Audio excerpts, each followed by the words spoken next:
Have you ever met someone who is incredibly picky about their food? Maybe they avoid certain textures or flavors altogether.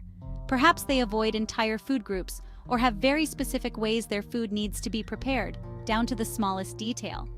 While some level of food preference is normal, for some individuals, this pickiness can be a sign of a more serious condition called Avoidant Restrictive Food Intake Disorder, or ARFID.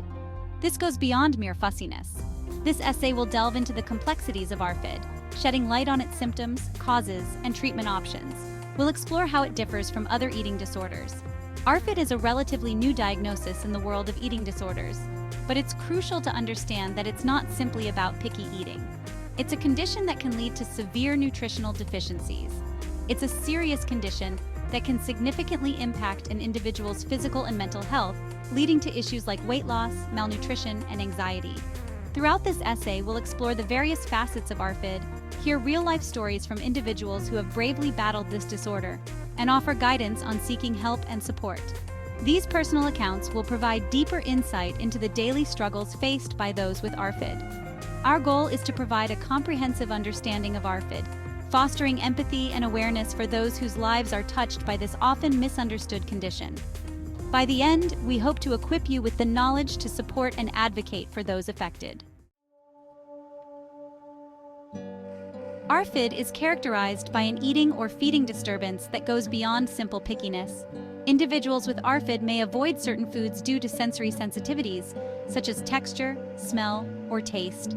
Others might restrict their intake due to a fear of choking or vomiting, or a general lack of interest in food.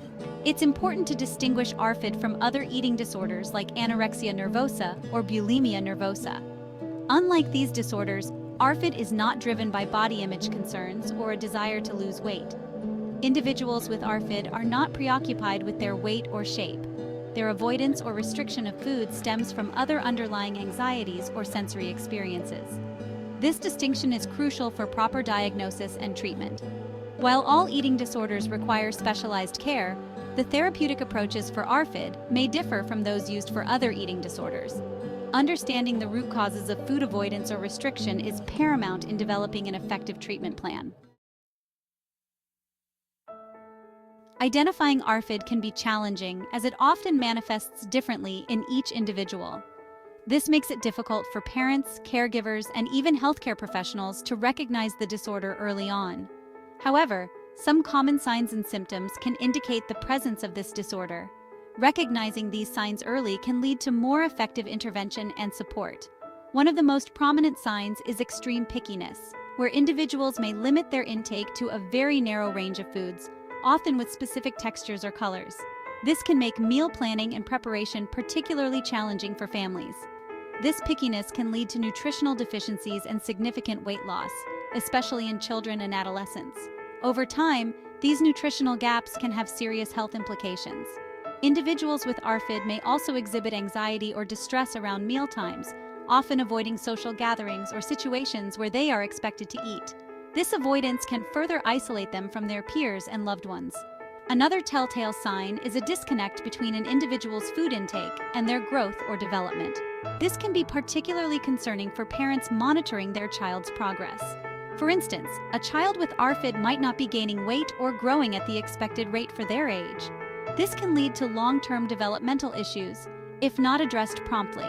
It's important to note that these signs and symptoms can also be indicative of other medical or psychological conditions. Therefore, it's crucial to consider a holistic view of the individual's health. Therefore, a comprehensive evaluation by a healthcare professional is crucial for accurate diagnosis and treatment. Early intervention can make a significant difference in managing the disorder effectively.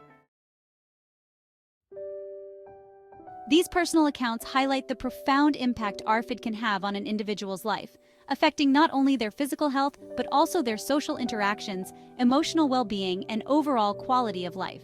The challenges are multifaceted, often leading to a ripple effect that touches every aspect of their daily existence. By sharing their stories, individuals with ARFID help to raise awareness and understanding of this often invisible disorder. Their voices are crucial in breaking down the stigma and misconceptions surrounding ARFID, fostering a more compassionate and informed community. Similarly, Mark, a teenager diagnosed with ARFID, describes his fear of choking as the primary trigger for his restricted eating habits. This fear is not just a fleeting thought, but a constant presence that dictates his food choices and eating behaviors. I stick to soft foods that I know I can swallow easily. This limited diet is a coping mechanism to manage the overwhelming anxiety that comes with eating. The thought of choking terrifies me. It's a fear that can be paralyzing, making every meal a daunting experience. Section 4. Real stories, real struggles, personal experiences with ARFID. These narratives provide a window into the daily battles faced by those living with this condition. To truly understand the impact of ARFID, it's essential to hear from individuals who have lived with this disorder. Their first-hand accounts offer invaluable insights into the realities of managing ARFID. I've always been labeled as a picky eater, but it was more than that. This label oversimplifies the complex and often painful experiences associated with ARFID. Certain textures made me gag, and the smell of some foods made me feel physically ill. These reactions are not just preferences, but intense, involuntary responses. Growing up, I dreaded mealtimes, feeling intense anxiety and pressure to eat foods I couldn't stomach. This anxiety often overshadowed the joy and social aspects of eating. It was isolating, like no one understood what I was going through. The lack of understanding from others can make the experience even more challenging, leading to feelings of loneliness and frustration. Section 5. Navigating ARFID, a path to recovery through professional help. Seeking professional help is crucial for effectively managing and treating ARFID. A multidisciplinary approach involving a team of healthcare professionals is often recommended. This team may include a physician to address any underlying medical conditions or nutritional deficiencies, a registered dietitian to develop a personalized meal plan, and a therapist specializing in eating disorders.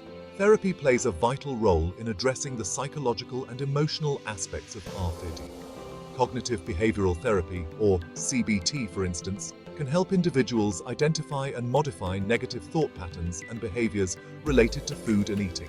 Family-based therapy can also be beneficial, particularly for children and adolescents with ARFID. This approach involves educating and supporting family members in creating a positive and encouraging environment for the individual to develop healthier eating habits. The journey to recovery from ARFID is unique for each individual, and treatment plans are tailored to address specific needs and challenges. Section 6. Seeking support. You are not alone in this journey. If you or someone you know is struggling with ARFID, it's crucial to remember that you are not alone. Reaching out for help is a sign of strength and the first step towards recovery. Start by talking to a trusted healthcare professional, such as your primary care physician, who can provide guidance and referrals to specialized treatment centers or therapists.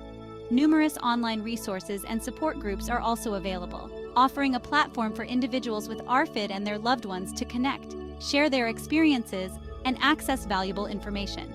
Organizations like the National Eating Disorders Association, or NEDA, provide helplines, online chat support, and educational materials on ARFID. Remember, recovery from ARFID is possible with the right support and treatment. Seeking help is not a sign of weakness, but a testament to your commitment to well-being.